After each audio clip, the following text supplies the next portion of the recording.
Bapak Ibu Saudara-saudari yang diberkati oleh Tuhan, salam sejahtera bagi kita semuanya, salam.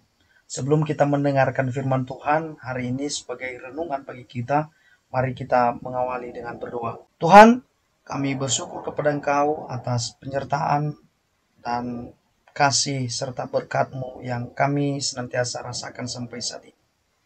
Kami mohon kiranya Engkau yang terus menolong kami. Saat ini kami mau mendengarkan firman-Mu, kiranya firman-Mu yang kami dengarkan, kami bisa mengerti dan memahaminya, agar kami bisa mengaplikasikan dalam hidup kami masing-masing. Amin. Sebagai nats firman Tuhan yang menjadi bahan renungan bagi kita hari ini, terambil di dalam kitab Mazmur, pasal 112, ayatnya yang pertama sampai dengan ayatnya yang ke-10. Saya akan bacakan, demikianlah pembacaan firman Tuhan. Bahagia orang benar. Haleluya. Berbahagialah orang yang takut akan Tuhan, yang sangat suka kepada segala perintahnya. Anak cucunya akan perkasa di bumi, angkatan orang benar akan diberkati. Harta dan kekayaan ada dalam rumahnya, kebajikannya tetap untuk selamanya. Di dalam gelap terbit terang bagi orang benar, pengasih dan penyayang orang yang adil. Mujur orang yang menaruh belas kasihan dan yang memberi pinjaman, yang melakukan urusannya dengan sewajarnya. Sebab ia takkan goyah untuk selama-lamanya, orang benar itu akan diingat selama-lamanya. Ia tidak takut kepada kabar celaka, hatinya tetap penuh kepercayaan kepada Tuhan. Hatinya teguh, ia tidak takut, sehingga ia memandang rendah para lawannya. Ia membagi-bagikan, ia memberikan kepada orang miskin, kebajikannya tetap untuk selama-lamanya. Tanduknya meninggi dalam kemuliaan. Orang fasik melihatnya, lalu sakit hati. Ia menggertakkan giginya, lalu hancur. Keinginan orang fasik akan menuju kebinasaan. Bapak Ibu Saudara-saudari yang diberkati oleh Tuhan, berdasarkan konteks firman Tuhan ini, saya akan memberikan tema renungan hari ini adalah kebahagiaan orang benar di hadapan Tuhan. Apa saja yang menjadi kebahagiaan orang benar di hadapan Tuhan? Yang pertama adalah keluarganya diberkati.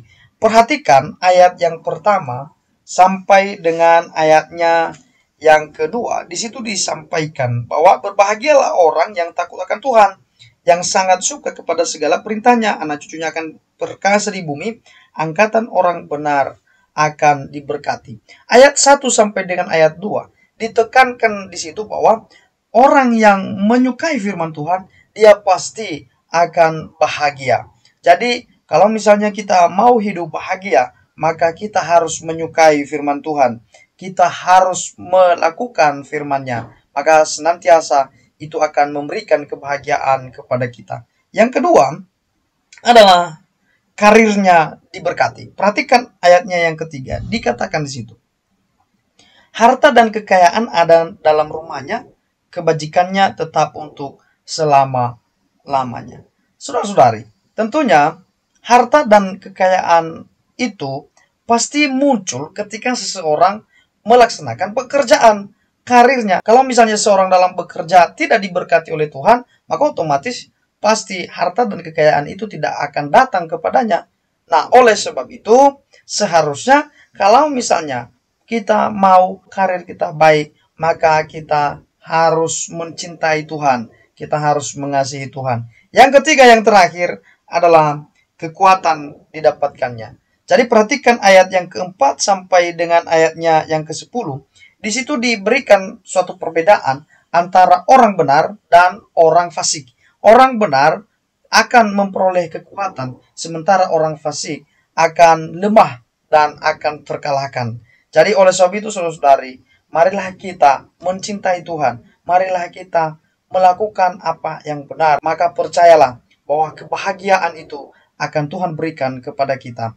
Jadi kalau seandainya kita mungkin mengalami berbagai persoalan pergumulan, tetap saja andalkan Tuhan. Yakin dan percaya bahwa Tuhan memelihara Bapak Ibu.